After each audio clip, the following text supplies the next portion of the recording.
Kathy Dreyer. Thanks for joining me on the Shapeshifter Series, and I appreciate you taking the time. Today we'll be talking about social engineering, a huge topic. Sometimes I think of it like the wave pool, as I was telling you in an email, the wave pool, and how people don't realize that there are waves coming and that everyone's reacting to it. And I've had a few surprises lately with this book I'm reading that really spills the beans. We can talk about that, of how far back this goes. Because before I got into my book, I had thought that there was an escalation during my childhood, but now I realize it goes back. There was an escalation, I think, but I think it obviously goes further back.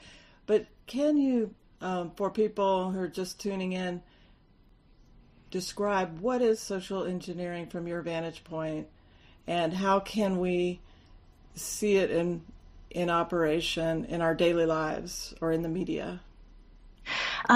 So to me, social engineering is using information that people aren't typically aware of. It's about using things that people really don't think can be done, but can be done. So, for example, I study a lot about marketing. And the reason why is I love when people say to my mom, I'll say, "Hey, Mom, can you believe it's about marketing?" She's like, "Oh, God," my mom's German. She's like, "That doesn't affect me at all." I'm like, "Yeah, Mom, that's why they spend billions of dollars on it, because it doesn't affect people." It does affect people, and it causes us to think in ways that we're not aware of. It causes us to see ourselves, and it's going to really tie into a lot about what you're going to talk about with your book, and how we see ourselves in the world. Who am I? Who are you? What is the world? And so it affects us in ways that we're really quite unaware of, and we conflate this outside force with that of our own. So we take it in and consume it, and it becomes a part of us without realizing that we're doing it. So what we're thinking, wanting, feeling, actions that we take, we think are our own will, and it's volitional, when really what's happening is that we've consumed something that then takes an effect on us and causes us to desire things that we might not desire, or it causes us to think thoughts that really might not be our own. So social engineering basically is a substitution of the self for like a false self, or a constructed self.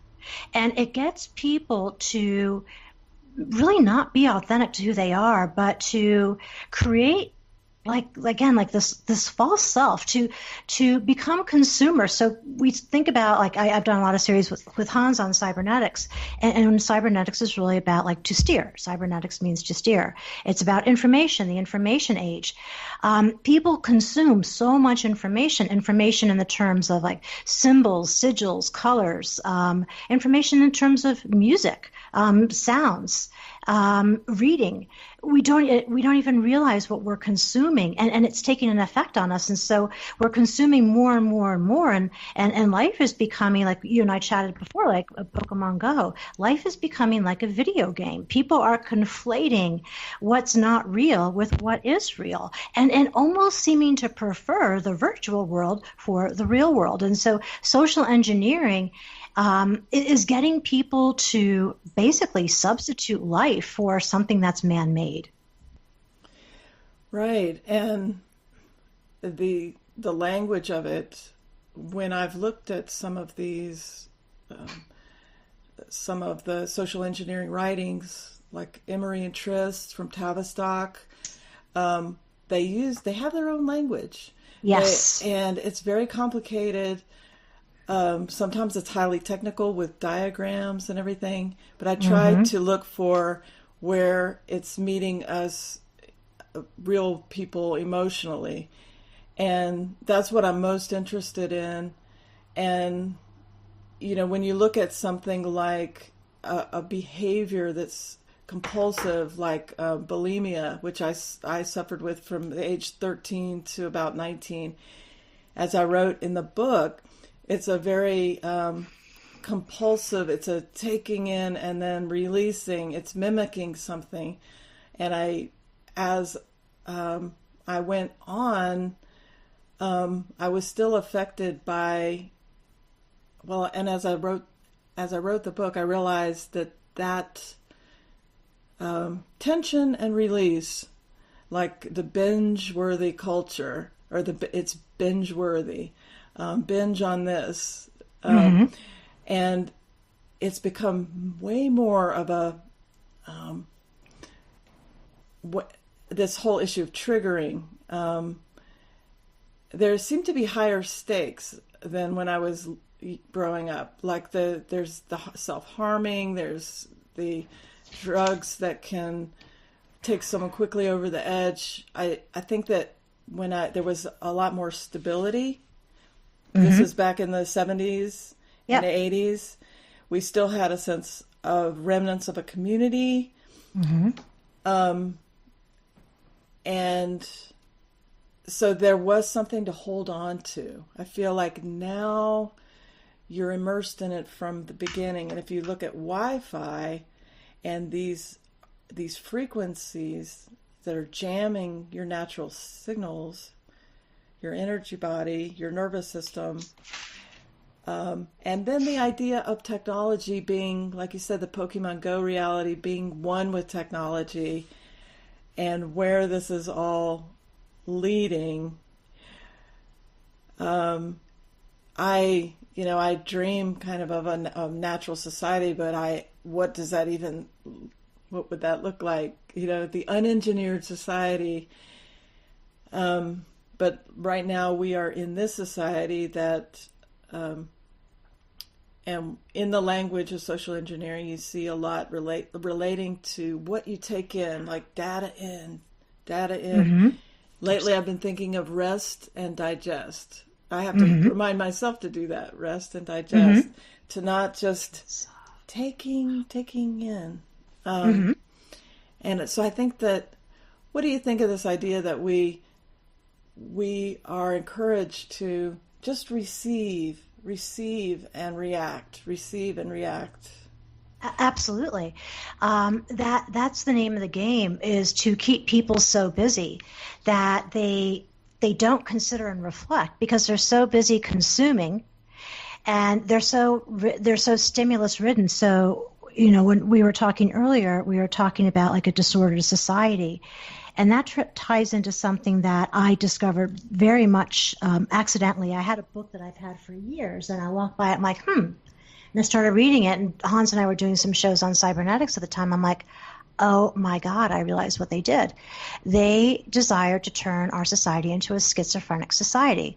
And schizophrenia doesn't mean what people think it means. It doesn't mean hearing voices in the head. It's much more complex than that. It really ties into an inability to make meaning and to have inaccurate perception and to be highly suggestible.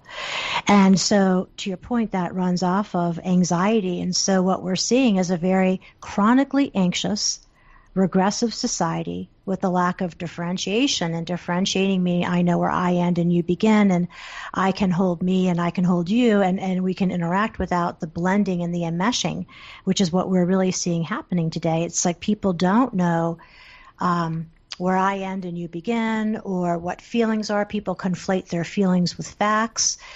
Everything's very emotionally driven. This is why we see today in schools social emotional learning. Everything has become very emotional. It's become very victim-based. There is a lack of stability. And what do humans crave but stability? And so you brought up Fred Emery, who worked with Jonathan Rawling Rees, which is where a lot of what we're experiencing now began with. His buddy, Eric Trist.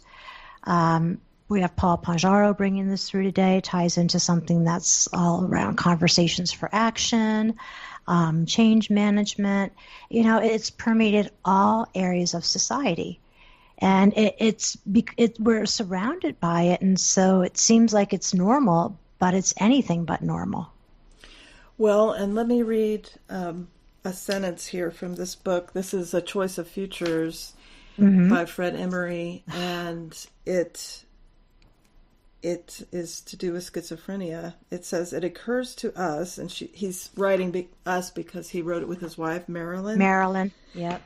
It occurs to us that dissociation is a social science equivalent for schizophrenia, and the data on both a descriptive symptom level and on a neurophysiological level tends to bear out this synonymity. So he's saying they're synonymous.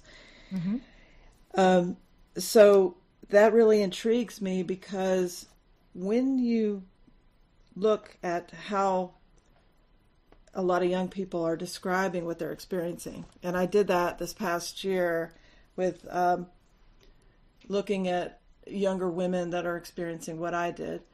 They talk about derealization. These are words that I had never heard until I started looking into this.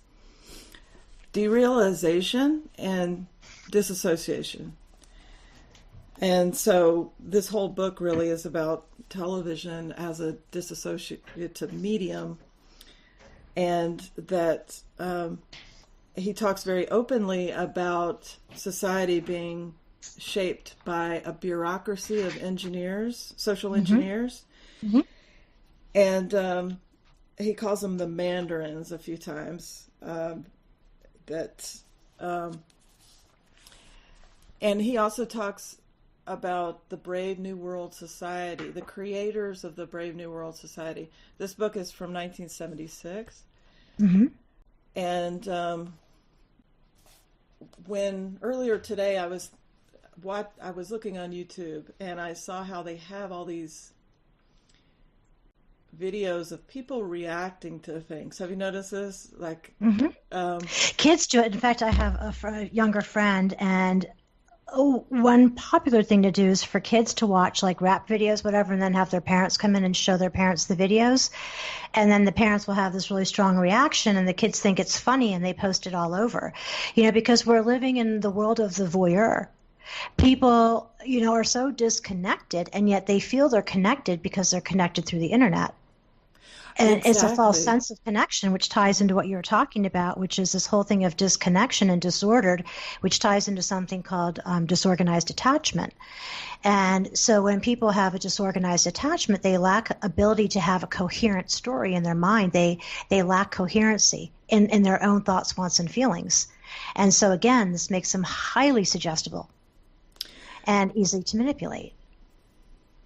Exactly. And I think Fred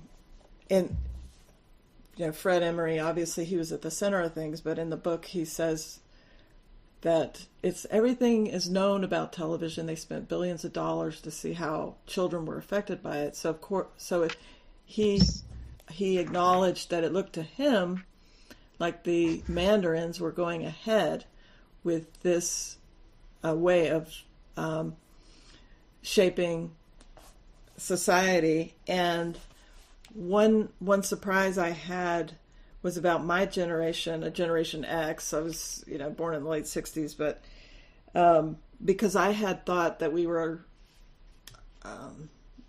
played outside, and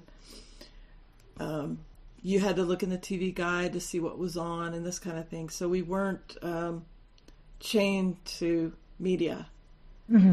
But I want to read what he wrote about the children of change, they called it. This is Fred Emery's book. So he said, "We consider that the obvious conformity to each other, not to elders, of the young today is one dimension of this phenomenon." It's from television, of kind of dream deprivation, which I'll mention in a minute. There is a general shapeless response which does not bear in any given individual the stamp of unique personal vitality. So already in the late 70s, they were noticing that transition from kind of bright sparks to kind of this group blob kind of thing. And one of the things television does, and I don't understand the neurology of it, but that it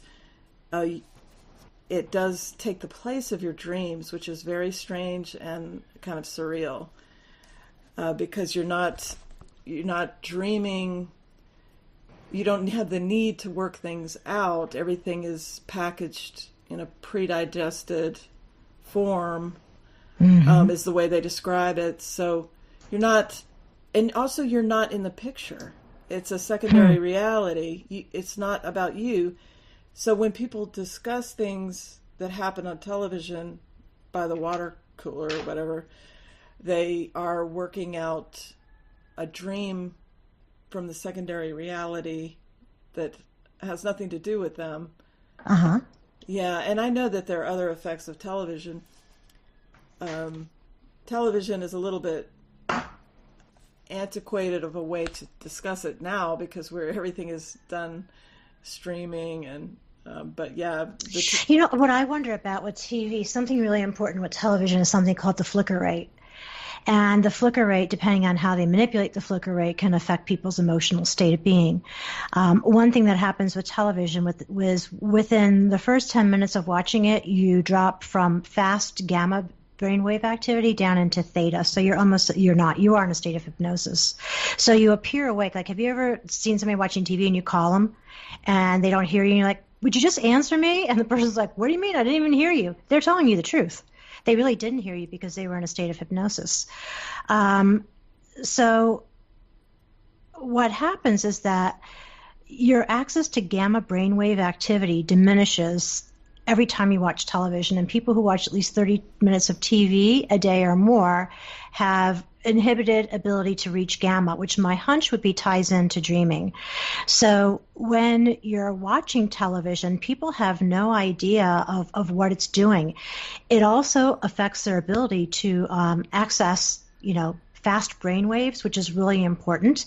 It affects your reticular activating system, which affects your ability to focus. So people who watch a lot of television will have issues of being able to focus their attention and being able to, even if they can, they're not going to be able to focus their attention for a very long period of time because it's going to affect the proper functioning of the reticular activating system. It's also going to affect their sleep and wake cycle. So, TV seems innocuous because it's ubiquitous. I mean, you can't go anywhere now without seeing a television. I mean, in particular, like I've been traveling a lot, they're omnipresent in airports. It drives me absolutely crazy. And then the other thing you see is people like glued to their phones. But what I'm curious about, and I don't know if you know this or not, Molly, if there's a flicker rate associated with smartphones, and I know there's with computer screens, but I'm curious if there is also with smartphones and iPads and things of that nature. Well, maybe. I know, I've done some looking into that because I was feeling a lot of, I've kind of had to heal myself from electromagnetic hypersensitivity. So I think it's affecting, now I don't know about the brain, but I'm sure it does. I mean, I've thought more about the nervous system. I don't think I can really speak on that. It's a little out of my depth, but I'm going to look into that because I'm curious because television was very, very important for that. And also the use of language, how language used, how it's spoken, prosody of voice, timing, all of these things people don't even pay attention to. And if you point it out, they're like, God, like, I don't know if you ever hear this, Kathy, do you have to be so serious all the time? Or, can't you just enjoy your life? And I think to myself, do you really think it's enjoying your life to have your attention manipulated outside of your conscious awareness? That's entertaining to you? A lot of people don't want to know this information. They really don't. And that was what was shocking to me when I first started learning about this. It's like I thought people would be excited to know and would want to take, more control of their lives. But I was mistaken. A lot of people are pretty content to be victims and to allow themselves to be manipulated because in that way they don't have to be responsible. It ties into our victim-based culture. Oh yeah. It's soothing, and you had mentioned that everything's coming so fast. I mean, you had mentioned about it's more about avoiding pain and than pleasure. Yeah, and also there's I've reflected a little bit on what has been lost, the sense of community, a lot of isolated people.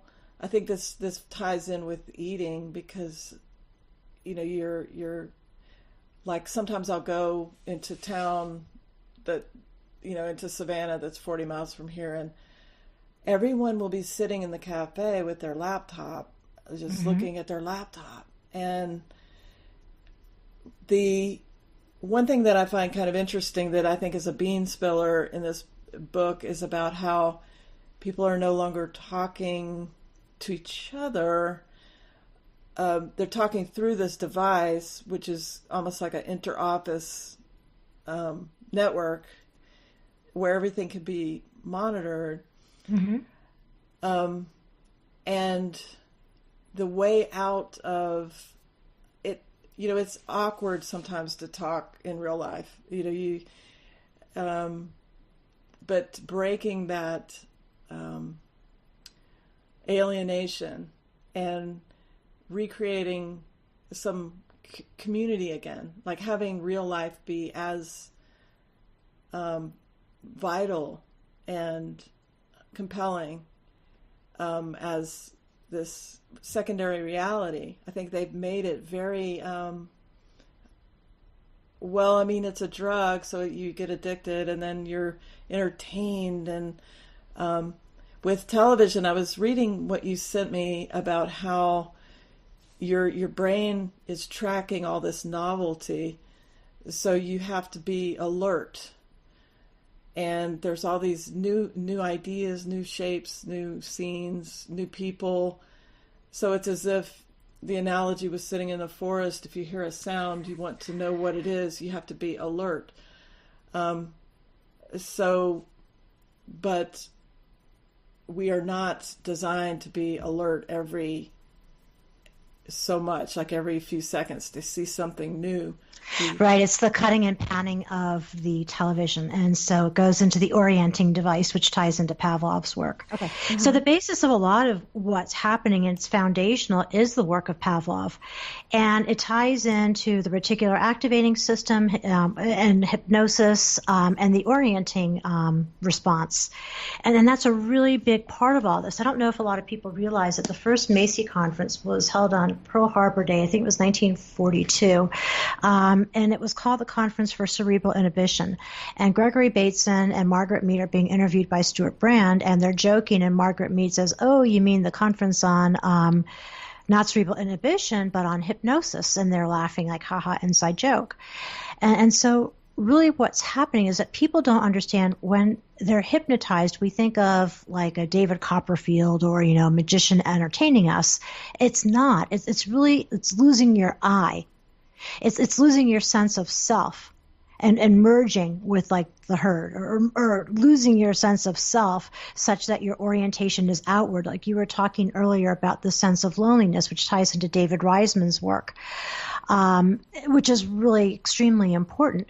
There's this whole notion of how do people lose their sense of self, and then how can they be manipulated to do this? In 1952 or 4, Juste Merlot wrote a great book called The Rape of the Mind.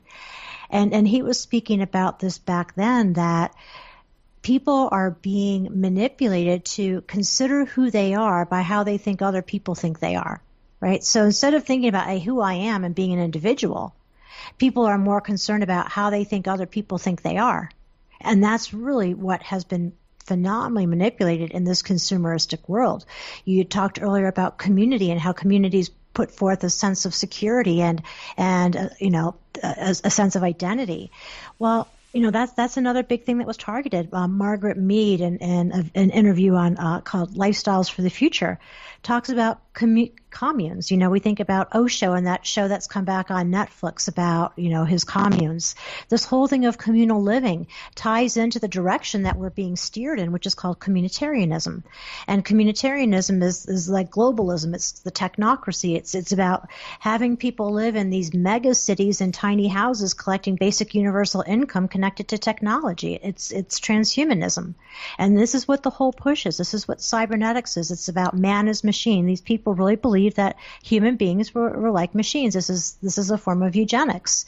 It's about changing humans to be transhuman, to be part human, part machine. Right. And you can almost, earlier today I was thinking about how you have the bell at school. That's kind of a Pavlov Stimulus response. stimulus response.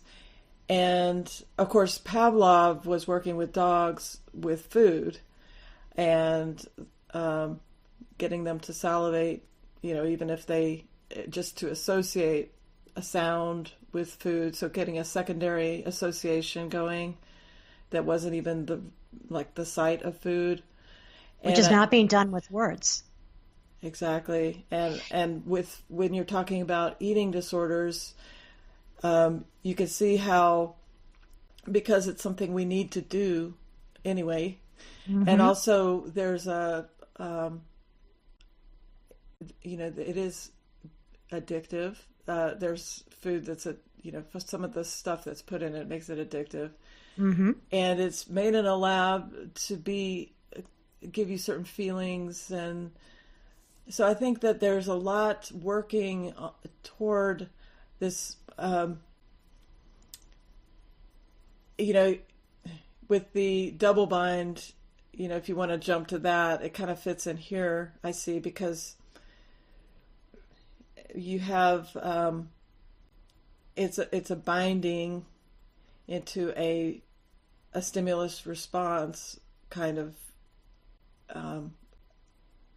behavior, but it ties into what you said about the message being everywhere, and this has proliferated, where you can't go anywhere without seeing these images and just being massaged, but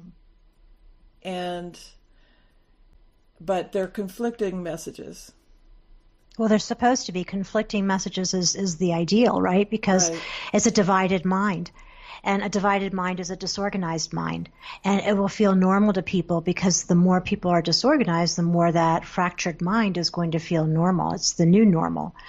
And so, you see, not only is food being used, look at what's happening today. Like you brought up to me, like on self-harm. Like something came to me last October where I got really curious, like, why are people so sadomasochistic? Why do people hurt themselves in different ways? And I found this really interesting paper on suicide and how it ties in with defense mechanisms. And then that got me into attachment. So I was like, I had these things flowing all together. And what really came to me, and as I was doing the research on it, and what's known is that when you separate from yourself and create an ideal self, like an ought self or an ideal self, you separate yourself from yourself. And you lose that connection. And again, tying back in, you're more manipulable. And you look outside of yourself. I look at what's happening today with the death cult that we're living in. It's so nihilistic. It's like this show on Netflix, 13 Reasons Why, glorifying suicide. There's glorification of suicide everywhere. They're inculcating this into our children's minds today. Why not just die? Like, I think Jack Kevorkian was a program for all of that, assisted suicide. We're starting to see it, it's omnipresent today. Well, I'm really glad you brought that up, because I was looking at old 17 magazine covers, and I just want to point out a few of them. They, and I have thought about this with bulimia. Where did I get this idea even? Because 17, it's not even put out as a magazine anymore. That's how, it's transitioned to just being online. But 1979, I'm looking right now at the cover, Teen Suicide, The Danger Signals. And of course they have other stuff, fashion, you can change your image. And then another one, 1985, Why Teens Commit Suicide. Oh, interesting. And then I wanted to tell you that it goes further back. Of course, 17 comes out of New York. It was, and a lot of the programming was of one particular woman, Estelle Ellis. She was very much, yes? That name, I know that name. Keep going. That name sounds super familiar. Okay. She was very much a proponent of the global world. She's mentioned that a few times. And 1977, A Psychiatrist Answers Teen Questions About Homosexuality is on the cover. and then interfaith dating. Then even earlier than that, this is 1966. Okay, this one's really hilarious. I have to do a video on this. It's a kind of an innocent looking woman. And, well, there's some transhumanism here. One of them says, a psychiatrist explores your Christmas moods. And then another one says, good grief, a computer picks the partners for a high school dance. This is 1966. And 17 was 50 cents at that time. But yeah, there's death imagery. Oh, the other thing I was going to tell you with these teen magazines, there's always a mention of death. This is really strange to me. 1998, after the massacre, how the kids in Arkansas are coping. Of course, that goes along with your breasts, the ABCs and double Ds, and it goes along with love. So they put together love and death. It's no surprise, but my mom is dying of AIDS. This is on the cover of July 1995. The safe drug that can kill you. That's on the cover of another 17. So I'm going to just make a jump real quick. Yeah. So you were talking about the computer, like picking a partner for you. Mm-hmm. There was something called ELIZA. And ELIZA was a computer program that was created through MIT. And it worked like a therapist. It worked like based on Rogerian therapy. And people, they did experiments with it, and they couldn't believe how addicted people got to ELIZA. I mean, you can Google it now and go on, and you can still test out ELIZA. So you say that was 1966. ELIZA started in 1964. People don't realize, it's like we think that everything is like so progressive now, but we don't realize what existed 100 years ago. We don't realize what existed in the 1940s, 50s, 60s. And so I think that also affects our perception of time and what can or can't be happening, what we believe is possible or not possible.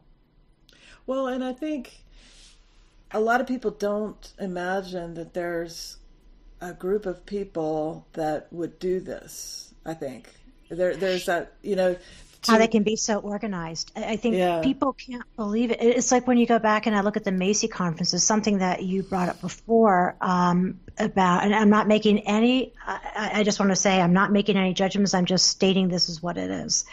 The majority of people who were part of the Macy conferences were either homosexual or bisexual. Margaret Mead was involved with Ruth Benedict through all three of her marriages. She basically said that, homosexuality was the ideal, except for during childbearing years. So Warren McCullough, Walter Pitt, a lot of these people, even Norbert Wiener, had predilections. And so we don't understand what I think is really missing with this whole healing community today is that people don't realize the influence that cybernetics had through all this. So the most dangerous thing that ever happened is when cybernetics and psychology came together. And it shifted things in ways that people can't even.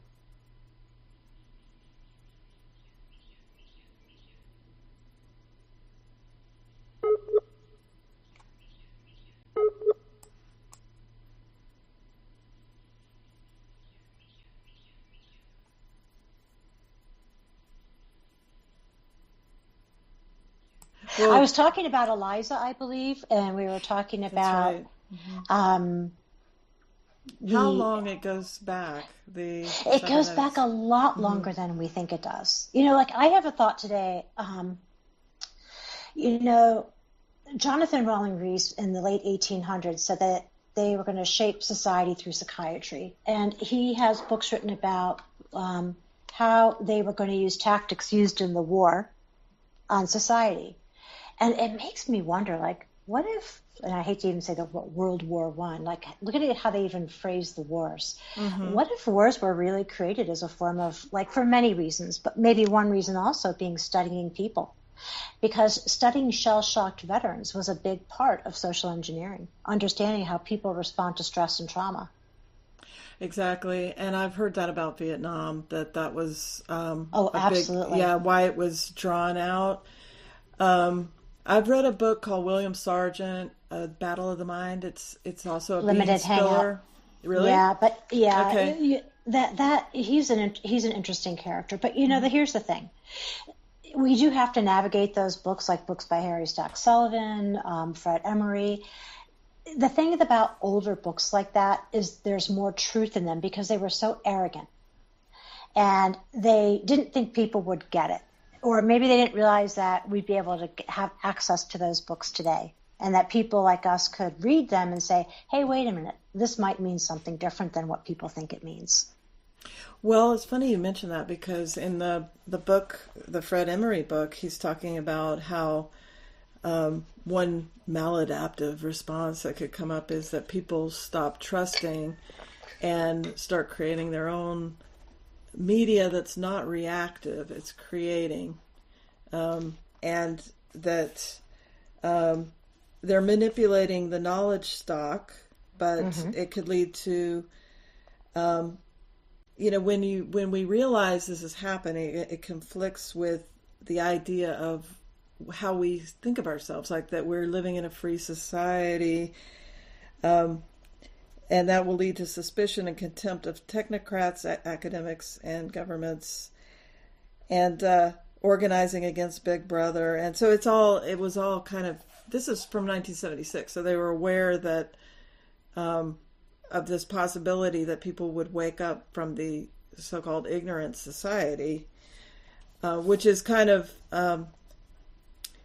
obviously it's serving certain people to have to shape society, not just money but control.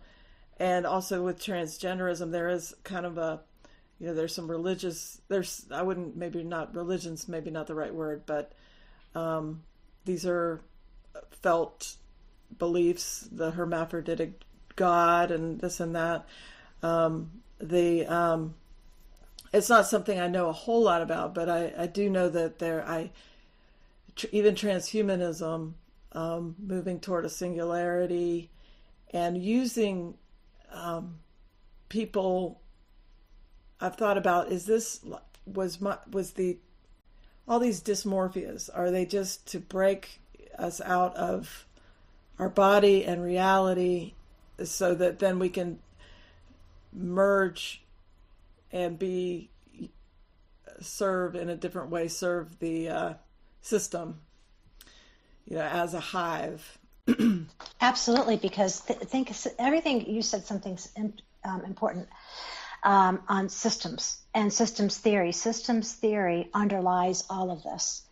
And, I realized a few weeks ago, I found this bizarre book on family Christian therapy. And I was like, oh, I'll just start flipping through it. And I was in shock. Family therapy came from cybernetics. I had no idea. And so as I started reading through it, it was like I got sicker and sicker the more I read, because I realized what they'd done. And so they've taken over all areas of our lives in ways that we can't even imagine. Well, yeah. It's interesting you say that, because with this book, I tried not to be too psychological. Mm-hmm. And because I'm not a psychiatrist or psychologist, I don't know. Even when I was, growing up, it wasn't in the big book yet, my malady. The DSM? Yeah. Which was created by the CIA, right? So there's that understanding. So Robert Spitzer was very involved in that. And so the DSM was very important for them to be able to do what they're doing today, because it goes back to what I talked about earlier with Jonathan Rawling Reed's Shaping Society Through Psychiatry. There's a great book called Bats in the Belfry that lays this all out. Brock Chisholm is another really important person that connects to all of this. And so psychiatry doesn't mean what people think. And so when you say, I'm not a psychiatrist, I can't speak to this, I think that's a good thing, because people who are psychiatrists tend to think that things work in the way that they were taught. But do they even understand, this is something I was getting to when I got cut off, but I cut myself off before. Do we understand the thinking of the people whose writings we read, do we understand their background? Like, do you understand, like, when people think Margaret, I have a friend, actually, she actually is not my friend anymore because she got so mad at me when I revealed certain things to her about what's happening from a social engineering standpoint. That's not the first time this has happened. I mean, it's really the first couple times it happened, it was very disconcerting for me that people who are friends for a long time stopped talking to me. This is how potent and powerful this is, that people will experience cognitive dissonance to such an extreme that friends, family are dissociated from because they can't handle hearing about it. You know, what do people really know about what Margaret Mead believed, right? What do people really understand about Gregory Bateson? You know, Fred Emery. Do you really understand what their backgrounds were, especially when you spoke earlier about words mean different things? So like in cybernetic terms, negative means what people would think positive means. Yeah. Words don't mean what they think they mean. Well, and I think diving into this, I was thinking about this today, that it is a field. They consider it a science. So, you know, it's their job. They've created books. I'm sure they're very well funded. So I'm definitely feel some freedom not being a psychiatrist, which, as you say, is tied into cybernetics, which answers one of the questions I had for you, I think, is why they don't see it, because they're part of it. And it's interesting, in my journey, I didn't really, except for very briefly, I didn't get into psychiatry. I didn't fall in there. And maybe that helped me find a different solution. Of course, there wasn't the pharmaceuticals like there are today.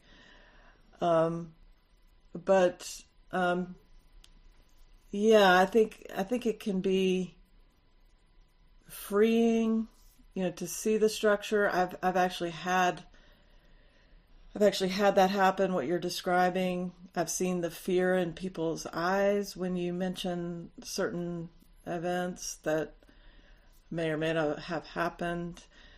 But the reason it's so important, the reason it's important and relevant to anxiety disorders is because they're being used at younger and younger ages to set the stage for different kinds of things like eating disorders, don't you think? I mean,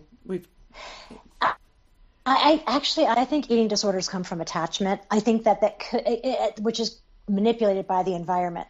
I think that eating disorders are rooted back into the first few years of life. It's really deep. It can even tie into in utero experiences, which are things that people think, oh, that's just so out there. Well, maybe, but things are much more connected than I think we may realize they are. And this is why a lot of times people say, oh, I just don't want to go back into my childhood. I'm like, well, that's where everything began, And what happens is, and why I think a lot of times it's so challenging, is that what they call like your internal working model, what you believe about yourself, others, in the world, where your trust is, what you expect, what you anticipate, is formed pre-verbally. And oftentimes we don't have access to those memories. And so it's like you can't go back and say, I have to understand why. Well, you're probably not going to understand why. You can experience what you're experiencing now and understand what you're experiencing now and work with that. Not to say I don't think that this is being manipulated, but I think it goes back into when I was doing executive coaching work, I used this EQ assessment. And in the assessment, they had something called relationship strategies. And that's where I got really curious. I started doing more research. And that's when my stomach fell and I realized, oh my golly, John Bowlby, who created attachment theory, was part of the Macy conferences, and he worked with Eric Trist. He was a director at Tavistock. And that's when I really understood, if you really want to heal yourself and understand yourself, you can't just focus on social engineering. You can't just focus on psychiatry. You've got to bring these streams together and understand how they work, and then understand yourself within that, It's about understanding, how do these streams come together? and how do they affect you? Definitely. I appreciate that. Yeah, that's something to think about.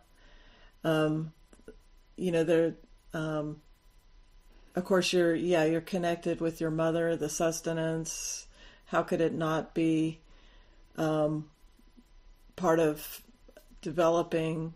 And some of the what I've been thinking about, when I first went to a counselor, she told me that I would never recover from this issue. Unbelievable. Well, but in a way, it shaped me, and whatever it is, and it has shaped my life, like this crucial time period of being locked apart from everyone, and being so dissociated.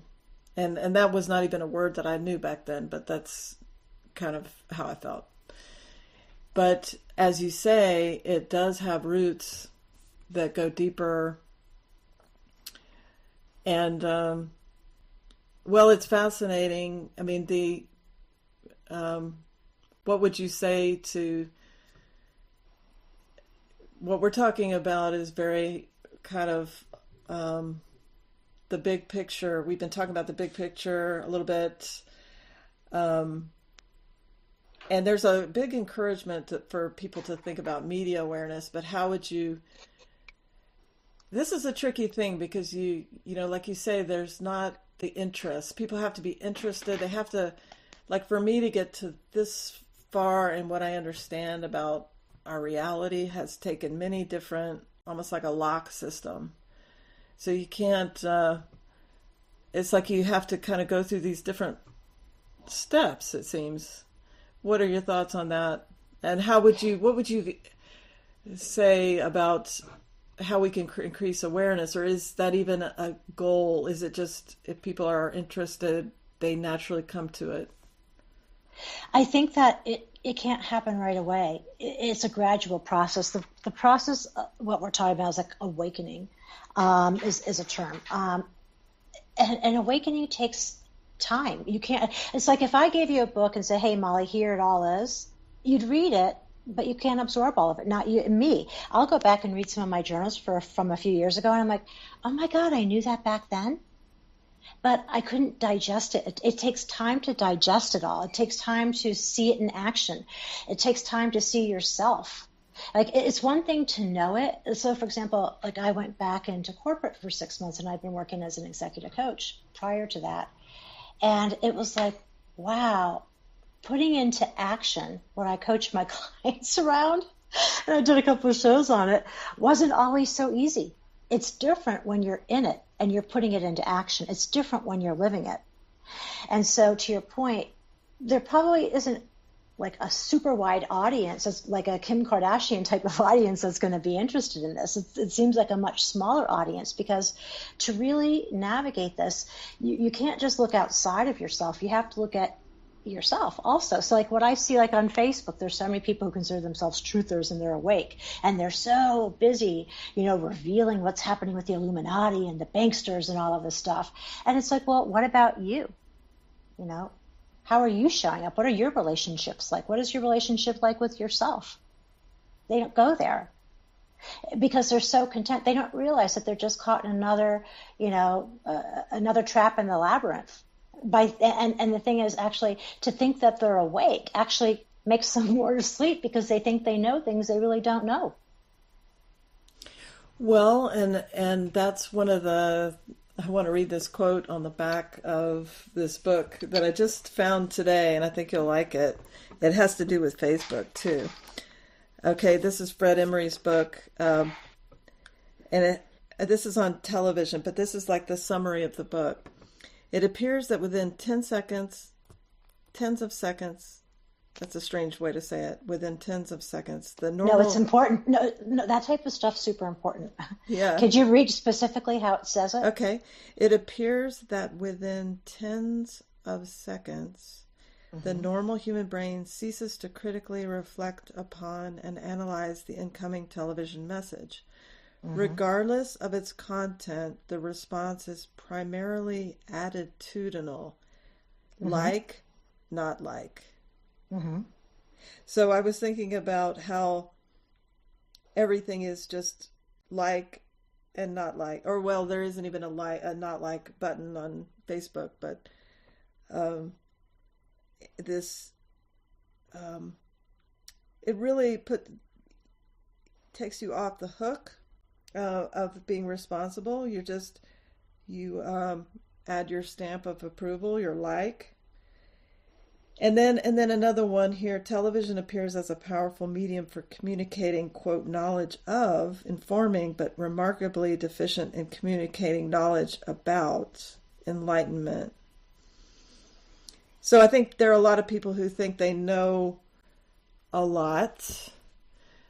And one thing I tried to, with the book, it's interesting that, I was just talking about how you can feel more free when you know about this, but then I could see how someone could feel like, why would I want to feel more lonely and walk such a lonely path? It's really going to just appeal to, it's kind of the road less traveled for sure. I think there are people that you can connect to, but there are fewer. I think you learn to become more quiet. So like that's something that I have definitely learned the hard way, gauging where people are and meeting people where they're at and no longer getting so frustrated. So I think a lot of people go through this phase where I know I went through this phase where I was like, well, God, is there anybody out there that gets us? And it can feel very lonely at times. And here's the thing. I don't think it's anything new. I have this book written in 1854 called Extraordinary Popular Delusions and the Madness of Crowds. And it really helped me. Somebody said this is a must-read book. And it is a must-read book because it shows that for hundreds and hundreds, thousands, if not longer years, there has been very little change in man's internal nature.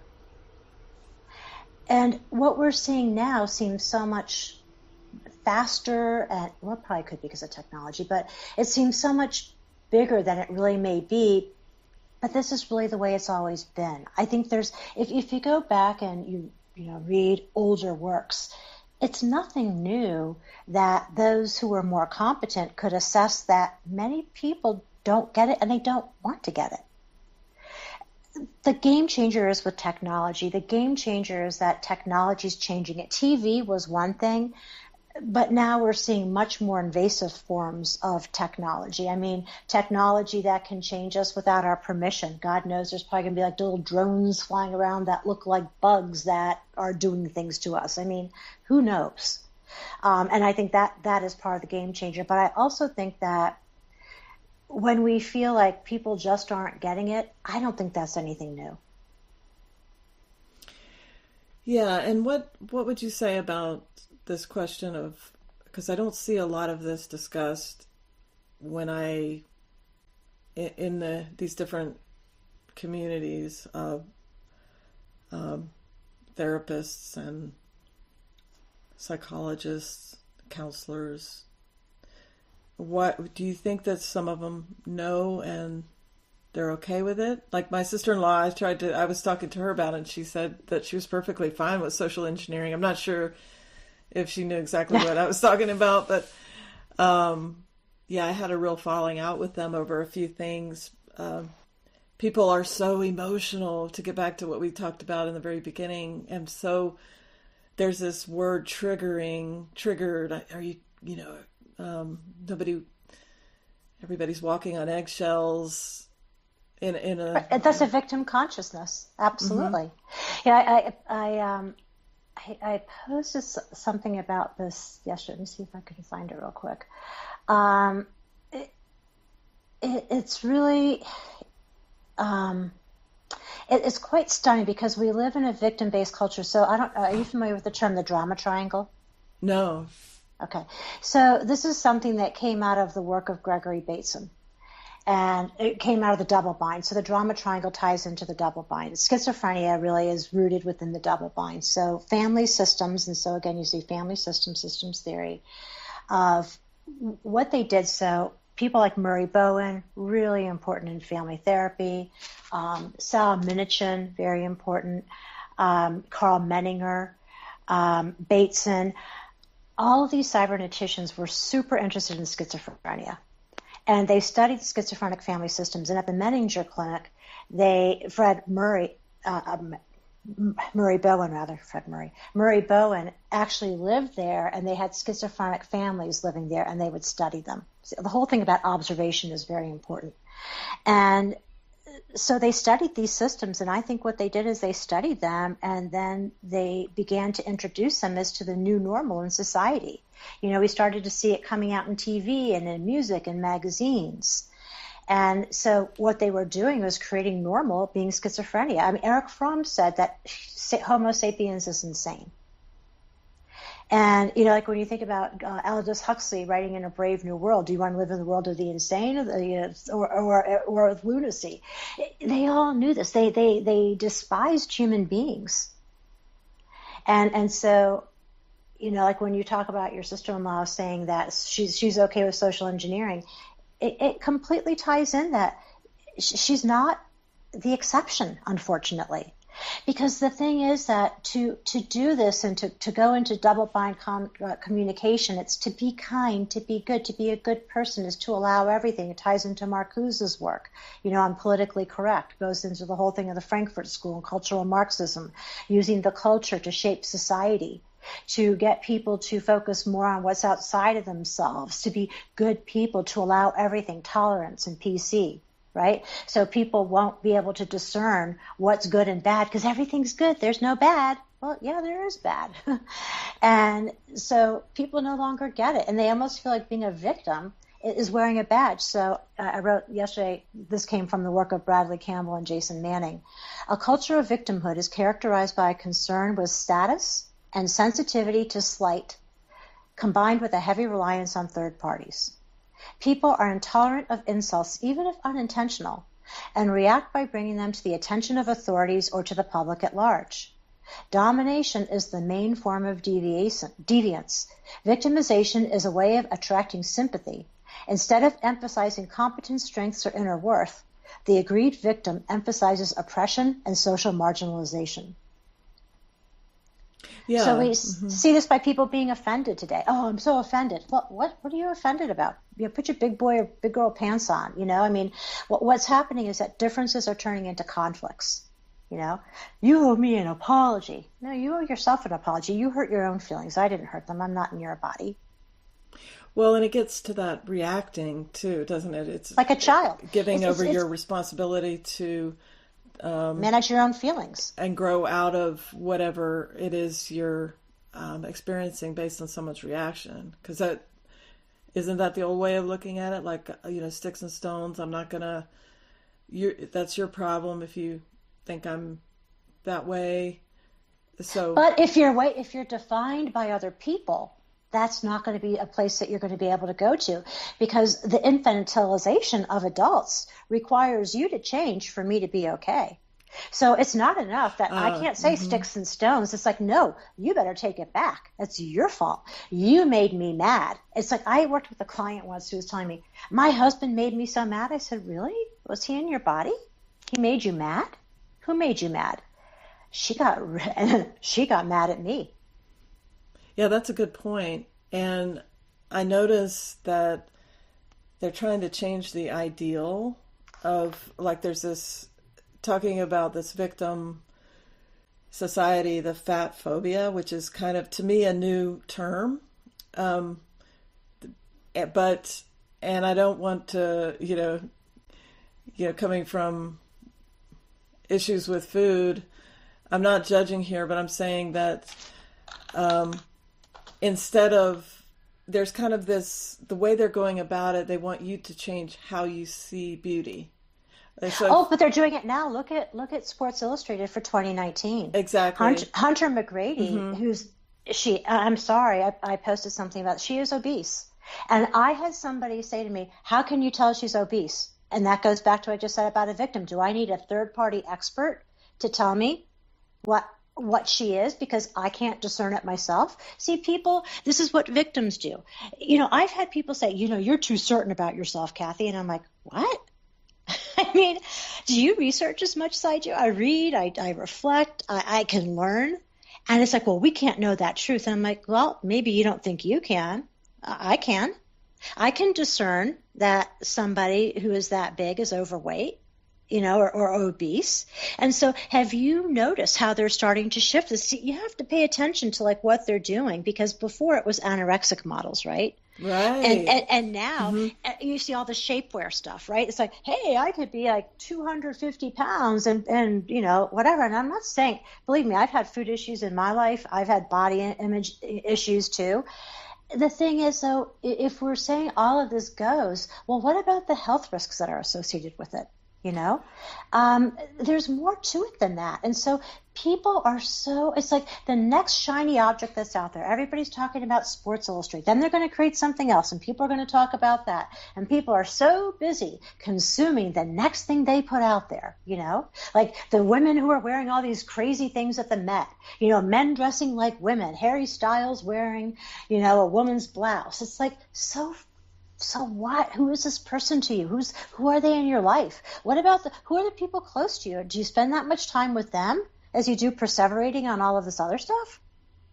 Well, yeah, and it goes to this reacting thing. And also with Sports Illustrated, this is iconic. I think that it's that thing of the establishment, and well, of course, there's a shock value to it, because I did notice that cover. I saw it on Twitter, and then there's everyone stirred up. So in this secondary reality, and that's how they're experiencing. It's all very artificial. I saw in this book, which is really kind of the latest. I don't know if this happens to you, but it's kind of the latest craze that I have, because I'm learning a lot from it.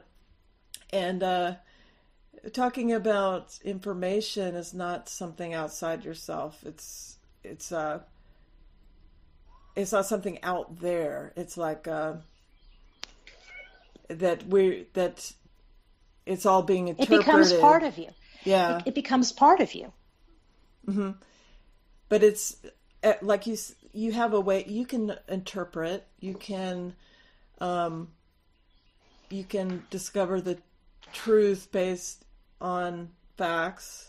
I think a lot of people, they resent that because they're in that reactive mode. Maybe we should start to wrap it up. Is there anything that we didn't cover that you might want to? We had a few interruptions, but I think we hit all the highlights, I think. It's a really deep topic, and there's just so much to it. And I think like allowing some of it, just like when Hans and I would do shows on it, it's like, wow, we pick up on one thing, and it was like a whole stream would open up. And I think it's just exposing people to this. And there are a lot of ideas that came up during our conversation today. And I encourage people to research it. The information is out there. Yeah, you have to do some discerning. Just like when you talked about, William Sargent and the Battle for the Mind. If there's information in it, that's good. It's just don't believe everything you read. Discern it. Well, and that's very important, because you have to develop, or, it's good to develop that discernment. There's a lot of, it's by its nature, they're wanting to keep it on the down low, because it's a magic trick. It won't work if everybody sees it. Mm-hmm. But then, I do think it's worthwhile to put it out there. There does seem to be a lot of information out there, and there's a hunger for it. I saw a lot of people wanting more shows from you and Hans, and on the topic of cybernetics. this idea that we're biocomputers and that we can be programmed, to me, that is so alien. Mm-hmm. It's so dehumanizing, horribly. And it's so divorced from nature. So that's why I put a heavy emphasis on nature. I myself am a product of a lot of indoctrination and gadgets and television, but I also had, fortunately, I had something I could hold on to. But I feel like it's trying to hold on to something that feels like it's a little bit slipping away as more people move further into this kind of enmeshment. Yeah, it seems like people are getting more calcified, and the divisions are being made, right? And so people who are really getting enmeshed in it seem to be getting that much more and less open, so they're less porous to allow new information to come in. I do see that happening. And I think there's technology involved, especially with 5G and all this coming in. We may not understand, what exactly is happening to people. But yeah, I would like to keep my feet on the ground and just keep learning. And it has made me feel free. The positive thing I'll say about social engineering, knowing about it, is you're not tossed about when there's an event that happens. That is that's a benefit, and I think that's worth it. Mm-hmm. No, I agree. It makes you less fearful. Definitely makes you less fearful. Well, on that note, maybe we'll close, and I really appreciate you, your time and joining me with this conversation about social engineering. Thank you very much, Molly. It's been great. Have a good day. Okay, you too. Bye, Kathy. Okay, bye-bye.